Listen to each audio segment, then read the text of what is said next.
കടന്നു വന്ന വഴികളിലെല്ലാം പതിനായിരക്കണക്കിനായ ആളുകളുടെ സാന്നിധ്യം ഈ യാത്രയെ അനുഗ്രഹിച്ചിട്ടുണ്ടെങ്കിൽ, നേരത്തെ സൂചിപ്പിച്ചതുപോലെ തന്നെ 85-ാം വർഷത്തിലെയും 90-ാം വർഷത്തിലെയും ഒക്കെ സാന്നിധ്യം ആ മഹൽ സമ്മേളനത്തിന് ആളുകളെ ഉൾക്കൊള്ളാൻ കഴിയാവുന്ന ഇടത്തെ തിരയേണ്ടി വന്നതിനെ സംബന്ധിച്ച് ഇവിടെ സൂചിപ്പിക്കപ്പെട്ടതുപോലെ തന്നെ ഇപ്പം 100-ാം വാർഷികത്തിൽ സമസ്തയുടെ ശതാബ്ദിയിലേക്ക് കാര്യങ്ങൾ എത്തുമ്പോൾ അവിടെ ഉൾക്കൊള്ളാൻ കഴിയാത്ത ജനക്കൂട്ടത്തെ സംബന്ധിച്ച്, പങ്കെടുക്കുന്ന സഹപ്രവർത്തകരെ സംബന്ധിച്ച്, സഹോദരങ്ങളെ സംബന്ധിച്ച്, വിശ്വാസികളെ സംബന്ധിച്ചൊക്കെ പറയുമ്പോൾ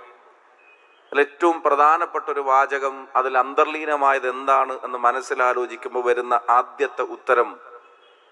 ഒരു പൊതു ഇടത്തിനും ഉൾക്കൊള്ളാൻ കഴിയാത്ത അത്ര ലക്ഷക്കണക്കിനായ ആളുകൾ വന്നു ചേരുന്ന ഒരു പ്രസ്ഥാനം ഒരിക്കൽ പോലും